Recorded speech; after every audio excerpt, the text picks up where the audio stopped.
Welcome back Okay. to the show, Foster. Thank you. So, what is your clean date? 1/8/24. 1/8/24. Right. Um, now, what was going on that you decided to quit?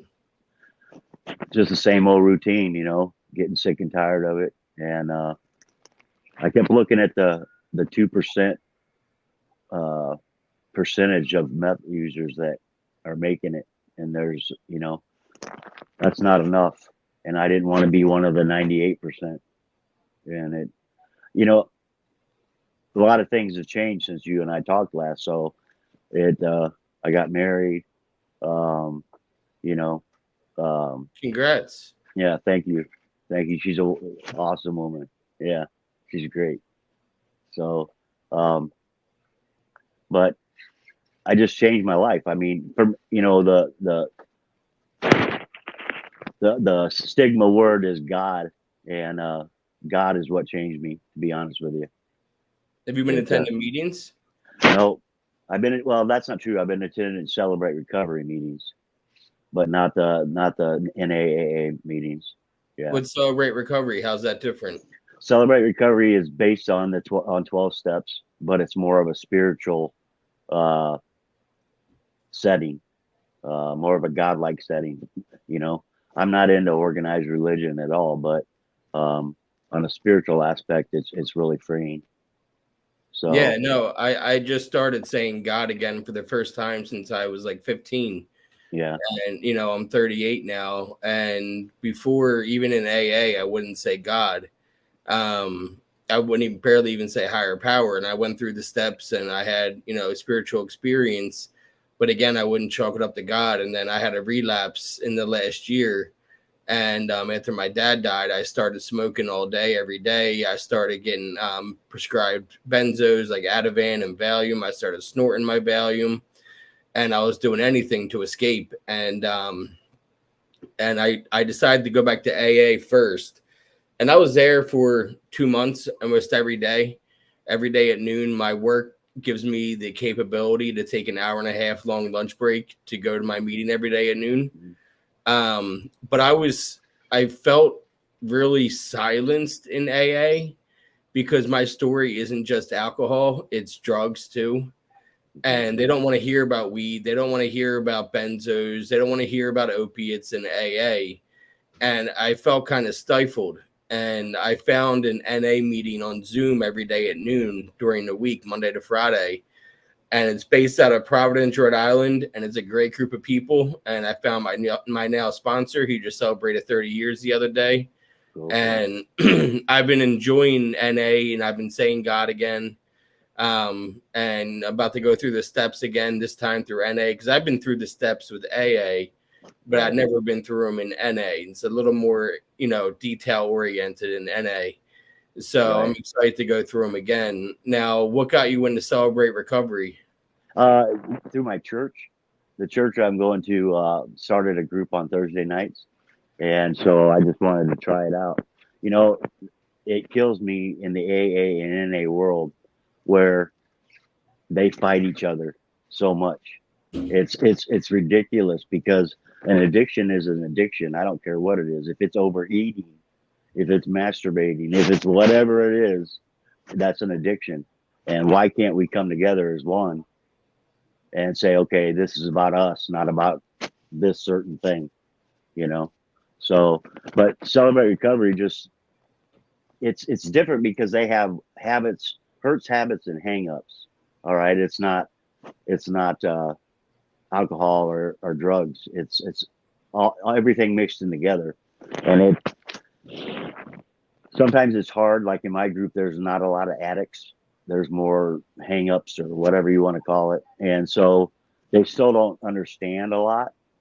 But it's given me a platform to be able to teach, and give them some knowledge base on it.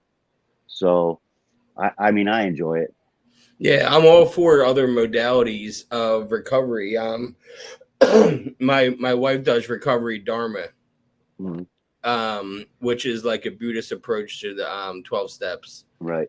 and she really likes that, and she does that, sometimes twice a day, but at least once a day every morning at 9. Yeah. and she's found some great recovery in that way. And she's tried to get me into it, but I'm more, I guess, old school. I'm like, no, I want to do NA. I feel more at home in NA. I know the program, I know the literature, I understand the literature. I just need to put it into action now. Yeah. And I like that we have different ways of recovery in our house. You know what I mean? Like we both don't clash when it comes to, well, my people say this and my people say that. Right. It's more like we respect each other's recovery and we don't, try to compare out. Right. And I find that to be helpful because I think if we were both in the same program, it would almost be like, well, I'm doing this in my program and you're not doing this in the you know what I mean? Like it would be Yeah. more. Yeah, and So it's not supposed to be that way. exactly. It's not. We all have a see, and for me, I won't say I'm Foster and I'm an addict anymore. I say I'm Foster. I'm recovering from. And like I said, once again, I don't have a problem with NA or AA at all. Don't get me wrong. Because Um, your stepdad's an old timer, right? oh yeah, he was. Yeah, 38 years in AA, and he was diehard, hardcore. AA is the way, which for many people it is. But I just I couldn't walk into a room and not be able to say, my higher power is who I call God, and not feel bashed. You know, um, there's a lot of people that don't have problems with it, but there's a lot of people who do. And when you go into an AA or an NA meeting and you speak the word of God, then you get that look. Or, oh, here we go again. Another guy going to talk about Jesus. You know what I mean? And that's not fair to anybody, and it confuses a newcomer because we're telling them that they got to have a higher power, that they got to have somebody to believe in, and then we tell them, well, don't let it be God because then we're going to criticize you. So it was just was a struggle for me. You'll hear people say, I have a higher power that I choose to call God. You'll hear that. Yeah. But you don't, it's not a direct like God this or God that. So yeah, you're Right. definitely right about that. Yeah. And then you feel out, like an outcast. And so I wanted to go someplace where I felt that I fit in, which in all places of all places, I should fit in an NA meeting. You know what I'm saying? Yeah. My history. There's no reason why I should walk in there and say I own this place. But it doesn't happen that way. So, No. but yeah. So Yeah, other than that, Well, yeah, and let's go over your history a little bit for all the people that didn't see your previous episodes because you've been on a few times. Right. The last time you were on, you were talking about your relapse. Yeah. And the first time you were on, we got into more of your history. And we already said that your stepdad was a big book thumper. Yeah. But he didn't come into your life, until like 11, 12? 11, 12. Yeah.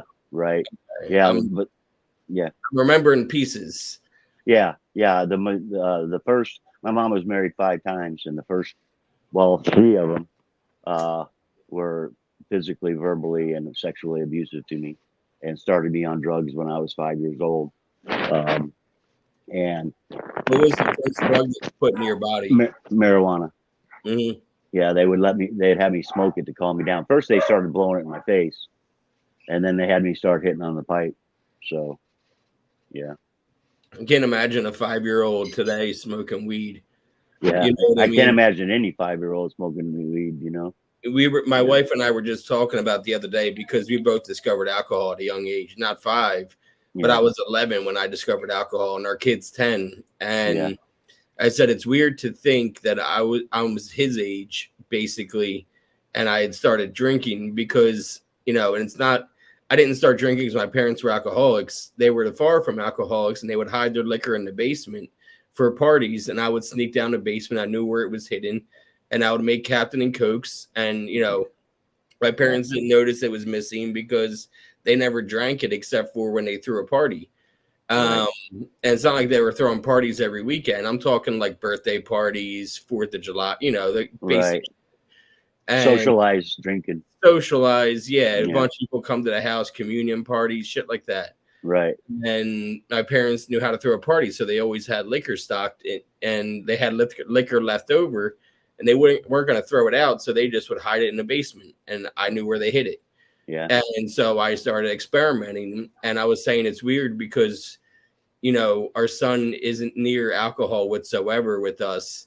That it's weird to think that I was that age, knowing how innocent he is, that I was already starting to dabble with, oh, let me experiment with this. And, you know, he's such like a little like video game nerd, you know what I mean? Like, as far from where I was at 10, 11 years old, where I'm like, I want to experiment with drinking now. Yeah. Well, and you've raised him different. So he has that innocence, you know. You didn't have a chance at 11 and I didn't have a chance at 5, you know. And I was just thinking when you were talking about that at 11 or 10 or 11, when you went sneaking down to the basement, I wonder what led us to do that. You know what I mean? I mean, I knew they were blowing the smoke in my face, but I eventually realized that whatever substance I put in my body made that pain go away, you know? So, yeah. So it was 11 when I started experimenting, and it was strictly I saw adults drink this and they look like they're having fun. Let me see what all the hubbub's about. yeah. And then when I was 12 is when I started drinking to numb. You know, I've always been a bigger, heavier set guy, so I was made fun of for my size as a kid. So if I was getting bullied, I would want to drink to numb the pain. Or, you know, if my favorite team lost or my favorite team won, it all started with grief and loss. You know, I knew someone who died at a young age, and I said to my friend, hey, if we drink, we're going to feel better. And just like that is me drinking like an alcoholic, because I'm drinking to numb the pain. Numb the pain. Yeah. Yeah. And that's sad that, you know, we were so young, but, and then, we'll go from there. When I was 14, that's when my dad shot me up with meth the first time, my biological dad. And then I was on a 38-year run. So it's always been part of my life. You know, I can't remember any time else except for now, the last 7, I think I have 8 months now. But anyway, this last time I'm starting to clear up. I'm starting to feel clearer, where before it was just a fog. And, you know, I would try to go a couple weeks here, a couple weeks there, and the fog never lifted. And I still struggle with psychosis. I still struggle with all the stuff I did to my brain. You know, I damaged it, obviously. Yeah, I've heard that it can take up to like 9 months to a year. Yeah, psychosis to start going away after. It depends on how often you were using, which, like you said, 38 years you were using. Right. Yeah, because you were a functioning addict, right? You were working the entire time. Yeah, I was functioning the whole time. I got high to feel normal. I didn't get high to be geeking and looking in the window blinds and doing all that stuff they do. I got high to be able to function throughout the day, you know. And I had a routine that I did what I did in the morning when I woke up. I didn't do anything else except for a little bit at the end of the day, and I slept every night, you know. Where most people, I mean, I'm not saying when I was younger I didn't have my runs, you know, where I was up for weeks at a time. But as an adult, I became functioning and held a steady job and everything. Yeah, so you're 14 and you get shot up for the first time. Was that like the first love of your life where you just like, you knew this was it? No, at first it was the scariest thing I've ever done because the rush hit me so hard I just started running. I mean, I took off like a bat out of hell, and it scared me because I couldn't control it. It was just all over me. And then after that, I thought, well, this will get me out of my funk. You know, I had drive. I could do whatever I wanted to do. I wasn't depressed, feeling blue and bad or anymore. But then it became my first love. Yeah. But the first initial response was not, I love this. It was, oh my God, you know. And that wasn't even meth. That was crank. Yeah. Same thing. Just different. Yeah. Better, a lot better. Yeah. Not that I should say it was better or worse, but if it was a different devil than it is now, that's all I know. Is that so? Like, what is the difference between crank and meth, you think? Well, the anhydrous is how they used to make the crank, and now they don't. They use other stuff, and they had all the laws weren't changed for the ephedrine. You know, ephedrine was legal. You could buy it by the boxes and have them delivered to your home, and nobody said nothing about it. Where now you got to go through all the other crap to get it. You know. Oh, I see. Because they restrict the medicines Yeah. that they use when they're making meth, that they can't Right. make it the same way as they used to. Right. So they're coming up with different ways and different ideas to be able to do it now, and it's just not as strong. The pharmaceutical companies have been restricted, so it's just different. Which You is a know. good thing. Oh yeah, most definitely. It's a really good thing. So It's not good if you're still in addiction. It's good though right, in recovery. right. It's nice to Yeah, hear the reassuring that, yeah, exactly. Yeah, yeah, so you're 14, were you still going to school? yep. Still school, dealing. Yep, doing dad's work, dealing for him in school. Yeah, and I ended up dropping out of school. I didn't drop out. I got expelled. I got For caught. dealing in school. Yeah, they don't Now, like that too often. um, were you living with your dad? Yeah, for a short amount of time. I did see. Uh, it's a crazy story, but I'm here for um, it. yeah, I know. Uh, he was married to a girl who was 24 years his younger, and they got divorced and had two kids.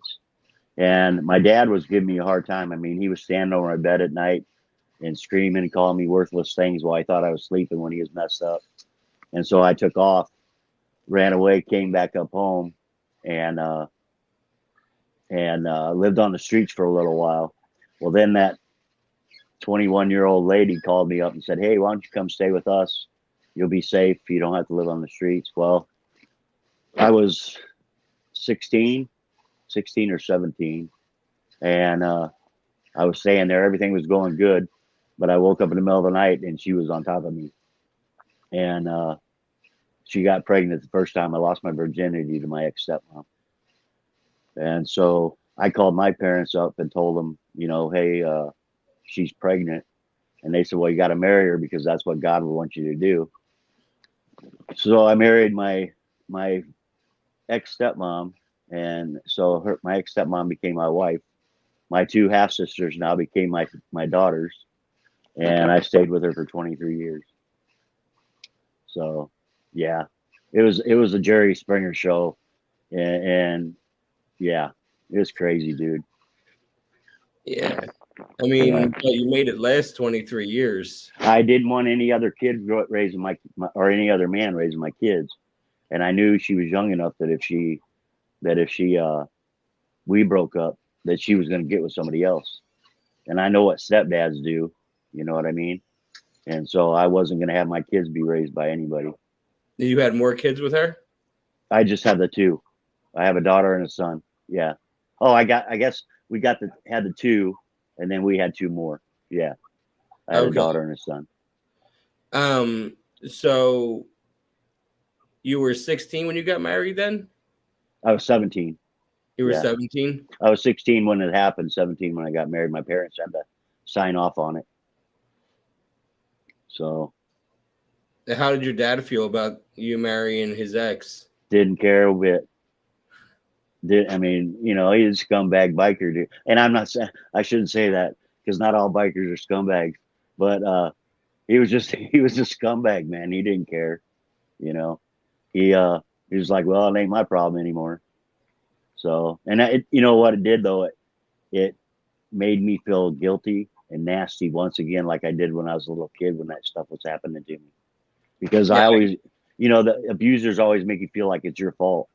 Yeah. And so she made me feel like it was my fault when it wasn't. I just had another person molest me. That's all that happened, you know. Now, yeah, she was a lot closer to me in age, and it wasn't a man, thank God, for the first time in my life. But it was, it put a bunch of guilt and shame on me, and I went deeper in my addiction than I ever had. Was she using with you?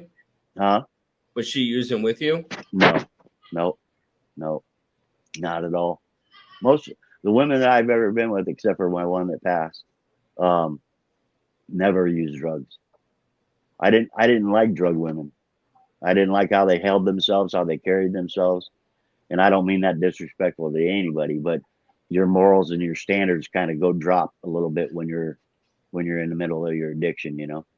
Yeah, no, I know And what you're saying. yeah, Did they know you were using once a day? no, no. I've always been able to hide it really well.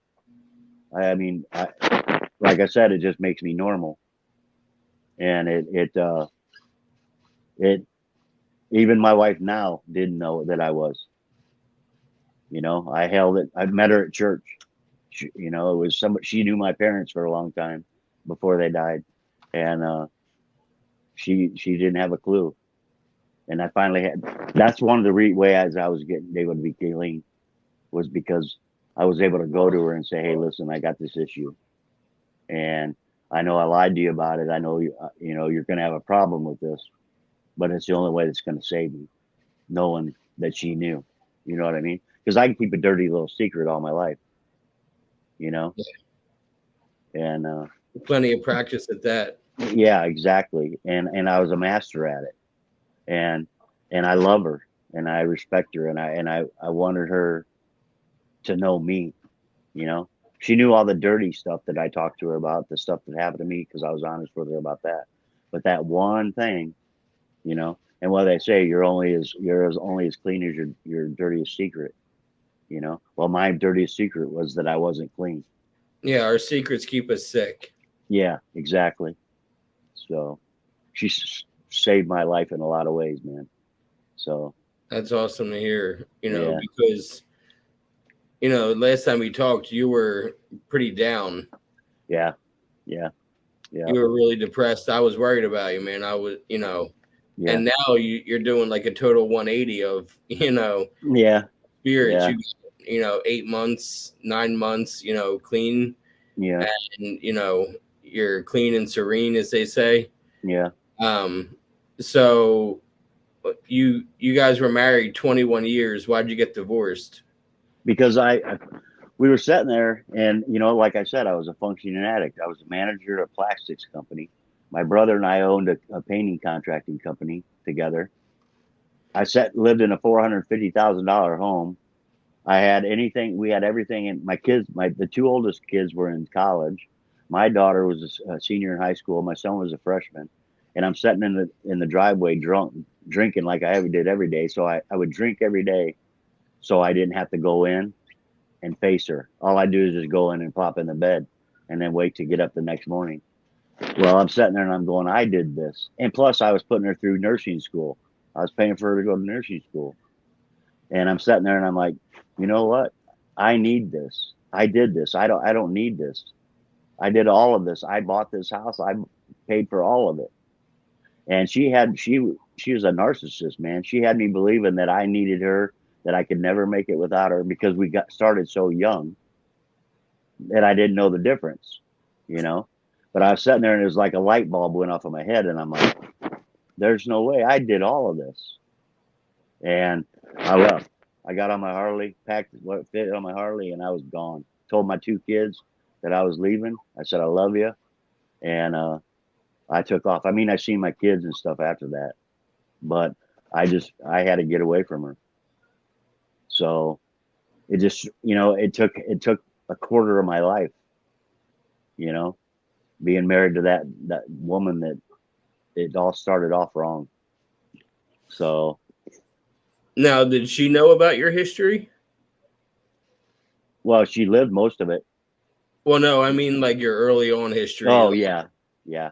I'm pretty transparent with that, you know. I you know, it was hard. I dealt with it, but I've worked through that. I worked through that, a lot of that when I was younger. Um, The more you I talk did about it, the less power it holds over you, right? exactly. And the way I look at it, if I can laugh about it, it doesn't have that much of a hold on me anymore, you Yeah. know. And the more that I share it, the easier it gets too. So, you know, like those people that hurt me like that, I walk in complete forgiveness with them. I don't I don't think nothing about them. You know, sometimes it stings because just because I forgive them doesn't mean I forget it. And and sometimes it'll hurt, it'll bother me. Um, Another thing I've done since we last talked is I've started going to behavioral health and getting some therapy and some psychotherapy, and getting some people don't like to hear this either, but getting some medicine to help me, because No, ever since I was 8 years old, brother, I had a nightmare that the devil was raping me, and I mean that was up until a year ago when they started helping me with sleep. Every night at 3 a.m. I woke up and I'd have the same dream and couldn't go back to sleep till like 6 o'clock in the morning. that makes sense. I'm in therapy and I'm in psychiatry. I Yeah, was diagnosed bipolar a couple of years ago, yeah, and I take certain medications for my bipolar. hmm I've also have severe insomnia. Even in recovery, there was one point where I went 9 straight days without sleep. no man, So like that's drug free. That's just pure. They tried Ambien, they tried all these different medications, Seroquel, Trazodone, all yeah, these different things. And finally, I use olanzapine now. yeah, I do too. Oh, do you really? Yep, yeah, It works. It works like a charm. it works great. Yep, It keeps. Most importantly, I still have a little trouble falling asleep. I take Benadryl at night too for my allergies, and that helps me get a little sleepy. I'll drink like earlier. I poured a glass of milk, and I'll wait for that to get nice and warm, and then I'll drink that before I lay down, just to kind of warm milk tire me out. right. Um, and I get horrible restless legs, so I take gabapentin for that. Yeah, And so the olanzapine, it keeps me asleep. yep, It helps me fall asleep, but more importantly, it helps me stay asleep. yep, And I, yep. I guess it's working for you if you're able to like sleep through the night now. Yeah, I sleep through the night, and what it does, it also blocks the resistors to stop your dopamine from letting you have nightmares. A lot of guys who have PTSD from the war, they're giving it too, Oh, I and didn't know. yeah, and it's made tremendous. And when I wake up in the morning, I don't feel like I have to sleep the rest of the day again. You know what I mean? I'm not groggy, and I don't wake up. I mean, I still feel a little tired, but it's not like some of the other stuff I took. Now, do you have vivid dreams? Vivid dreams. Explain. What do you Like mean? I have dreams that I remember that are so real. Like Oh yeah, I've had using dreams to where like I'm getting high in my dream or drunk in my dream. yeah. One of the reasons that I call God a God now is because my dad passed last June, Sorry to hear and that. thank you. And it was cancer. It was really progressive. Once he got it, he was stage 4 diagnosed. He lived about 11 months after that, and just he was a big guy. He was like 450, but he Yeah, was 220 a year later when he passed. yeah, So he was literally half the size that he was in a year. And it's not like for eating better or exercise. It was strictly because he had colon cancer and it was just eating away at him. right. And that's when I relapsed because I didn't know how to deal with his loss. But I had a dream that, and this is after I got clean. I walked into an AA meeting in my dream, and he was sitting at the table and he said, "Welcome back. We're glad you're here." Oh wow. And my dad's never been to AA or never needed to be in AA a day in his life. Yeah, And I talked to my family. My brother had a dream with him in it. My sister had a dream with him in it. And so did my mom, all within 5 days of each other. yeah, yeah. I had So, a dream like that about with my brother. He was killed in the war, and I was wide awake. I had put my feet on the floor, and standing in front of me was my little brother, and he said, "Are you ever going to sober up enough for me to say goodbye?" And I said, "Never." And that was before I quit using. But yeah, so I understand that kind of dream. Yeah, it's powerful, man. it's very powerful. And the thing that always hurts me is because I told him I didn't say goodbye to him. I just said never. I'm not going to sober up, because his loss, like you said with your dad, I didn't know how to deal with it. I didn't, he was my best friend, my confidant, and Same. Yeah. yeah, My yeah, dad and I were real close. We talked every day. Now I make it a point. I call my mom at least 5 times a week Yeah. It's funny. My mom and I used to communicate through my dad before. Like, I would call my dad once a day, and my mom would be like in the other room, and I would talk through my dad to her on speaker. But since my dad's passed, I call her, I would say almost every day, at least 5 times a week, just to check in and see how she's doing and what she's up to and all that kind of stuff. Luckily for her, and her family, my sister's had 2 kids since my dad passed. She was 9 months pregnant when her dad passed, and she gave birth 2 weeks later. And then she got pregnant again almost right away and gave birth to her second kid in this past July. So, and my brother has a 3-year-old. So my mom is like super grandma right now and watches the kids, and she has the kids over. She's got dogs, you know what I mean? Like, she's got a lot of things that require her attention. And I think that's been helping her to not like sit in her own thoughts for too long, where it can get the best of her, because she's got so much other things going on that it keeps her occupied. Right. And, and some of her best friends all are widows, just coincidentally. And it's not like they met in a widow club or anything like that. Just her best friends all happen to have lost their husbands at a young age. Right. So I think that they bond over that and became even closer because of it, because it gave them that commonality. Right. So my mom, I call her when I'm smoking a cigarette. I'll give her a call, see how she's doing, talk for like 5 minutes. And it's my way of reaching out, because I'm so used to calling my dad that at least gives me that little connection. And I have a spot in my office with like his watch that he was wearing in his casket, with his ashes, with a bunch of like stuff that he had in his office. When the last time I saw my dad alive was 3 days before he passed. And he had a breathing tube, so he was on a ventilator, so he wasn't able to speak, but he had pen and paper, and he was writing me notes. So I took one of the notes and I put it in a frame and hung it up on my wall, because he couldn't literally talk. The last time I talked to him was over the phone. And he was just in bad shape towards the end. His blood pressure was dropping drastically.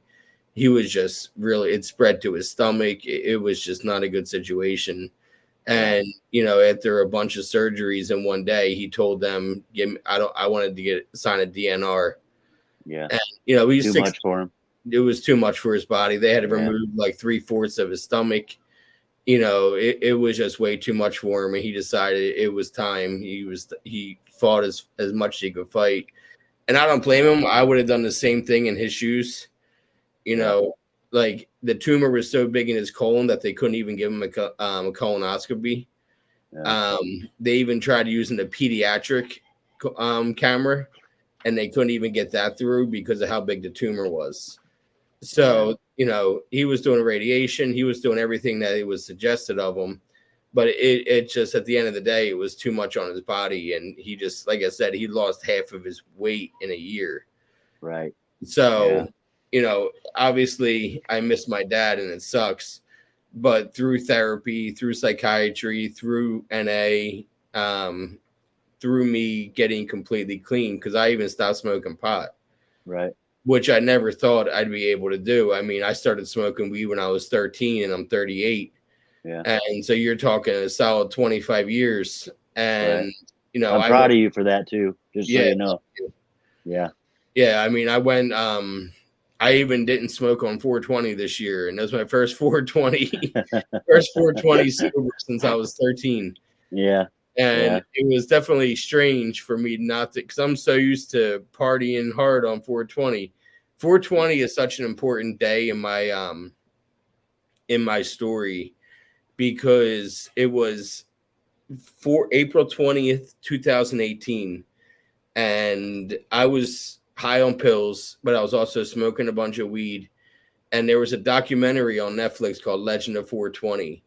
And I was like, oh, this is the perfect thing to watch today. And in that documentary, they had a segment called High Sobriety. And it was all about a rehab in Los Angeles that taught you how to use weed as a medicine to get off opiates. And for the first time in a decade, I said to myself, that's a rehab I would go to. Yeah. And then the next day, I had a really bad day with getting high, and everything that went wrong, that could have went wrong. And it was like 8 o'clock at night on a Saturday, 5 o'clock in LA. And I Googled their number, and I talked to this guy for 2 hours on the phone. And for the first time in a long time, I felt like I was seen and heard. Yeah. I felt like somebody understood me and understood my struggles. And 3 days later, I was on a plane to Los Angeles to get clean. Yeah. And, if it wasn't for that documentary, who knows if I would even still be alive right now with fentanyl being pressed in fake pills these days. Yeah. Yeah. You probably wouldn't be, brother, because it's crazy out there. It's unbelievable. I can't. They're even putting it in the meth now. Yep. It's nuts. So, yeah. Yeah, I'm afraid to relapse on opiates. It's been 6 years. I still haven't taken opiates in 6 years. Yeah.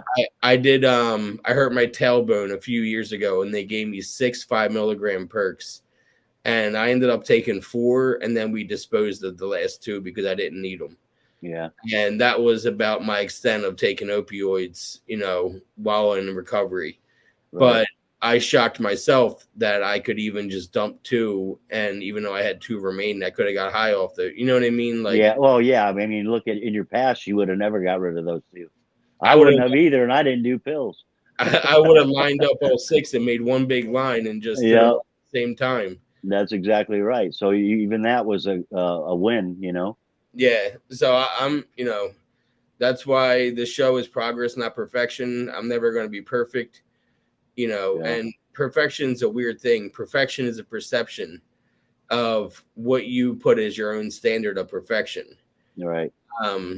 So somebody's version of perfection might be a 6-pack abs, might be, going to the gym 2 hours a day.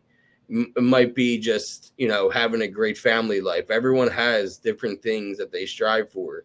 So why strive for perfection? Because it's only going to be perfection in your own eyes. So just strive for progress instead. Right. Right. We'll never be perfect either. I don't want to be. I don't either, because then what do I got to work on? Yeah. You know what I mean? I'm constantly a work in progress. Right. Exactly. I have to be. So 10th step every day is the way, Yep. I want to remain teachable. Yeah. Yeah. Yep. When you can't learn from others, then you're no good to anybody. And that's why I do love doing this podcast, because I hear different stories from different people from all over the world. I mean, I've had a lot from Canada. I've had one from Costa Rica, one from Ireland, 4 from the UK, 1 from Scotland, 1 from Netherlands, 1 from Sweden, and 2 from Australia. Yeah, that's awesome. You're doing great. Really, I look at them every day.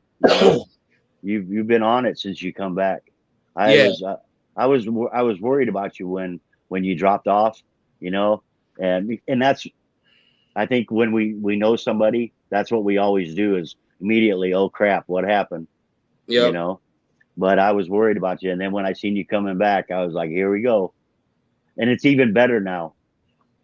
It's even better now. So yeah, I feel a lot better. Yeah. Well, and I've noticed just in the way that you're doing them compared to before, they're better now. So I think that's because you got a clear head. I think so too. It gives me a chance to really break things down and be more on the ball when people are talking. Right. If I had been smoking before an interview, I could be all over the place and might miss certain words or tells that I should explore more. Right. And so I've been enjoying doing these completely sober. Early on, I would need to smoke a bowl before I got on just to feel like I need to be chattier. Right. Now I'm learning to shut up more and let the person talk. You know what I mean? And then feed off of them as opposed to feel like I need to drive the bus. Yeah. Right. I think you do a good job though, man. I'm proud of you. I appreciate that. Yeah. And it means a lot to me. I care about you a lot.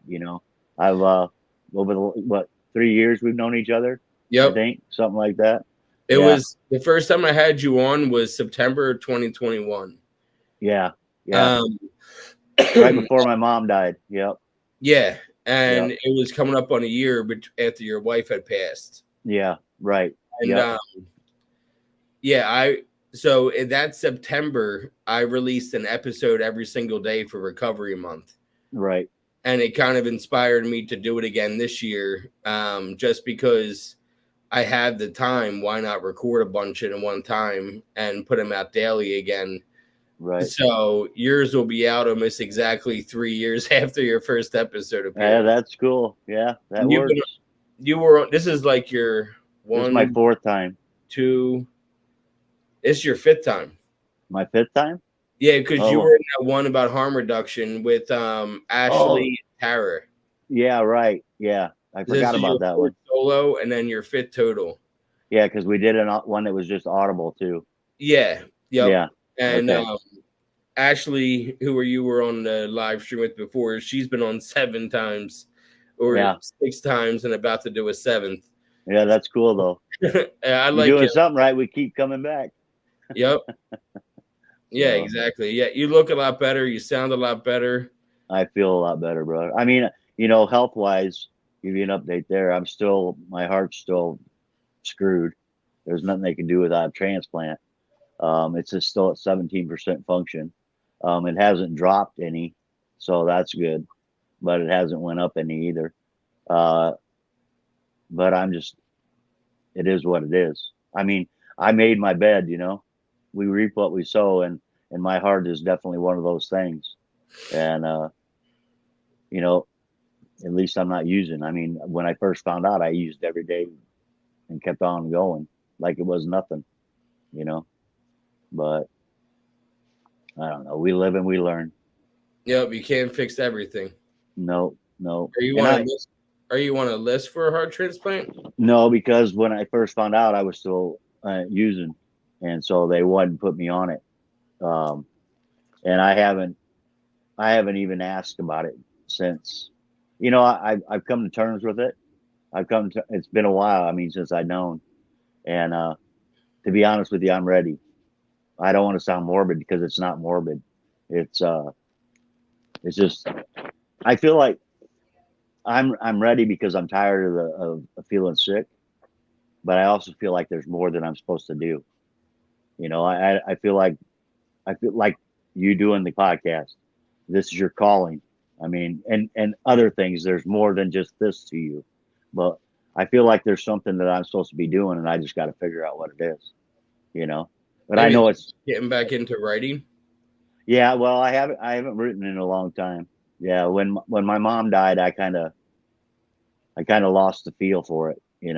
Her death really hurt me.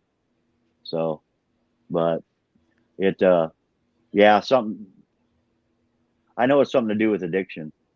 I just don't know what it is.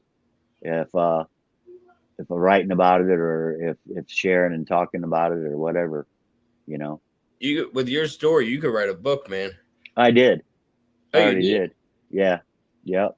It's called Meth God in My Heart. Yeah. When did you write that? About a year ago.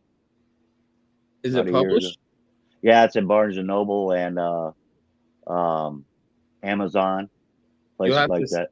You'll have to send me the link, so this way in the description of the episode, it'll be in the description. Okay. All right. Yeah. This way, it's a quick read. It's like a 90-page quick read, and it also shares my journals through the times where I was thinking about my addiction. Shares my story plus my journaling. So, yeah. No, that's awesome, man. I'm proud of you. Yeah, I want to do it. I want to do another one. I just haven't sat down to do it. But yeah. Was it cathartic? Yeah, it was. Good. So, I'll put that in the description for people to check out. Okay. Yeah. Well, it was nice catching up with you, man. I appreciate you taking the time to sit down with me and give me some updates. Yeah. Anytime, brother. Anytime you need anything, I'm here. I appreciate it, bro. Have a good night. Yeah, you too. God bless. Bye-bye.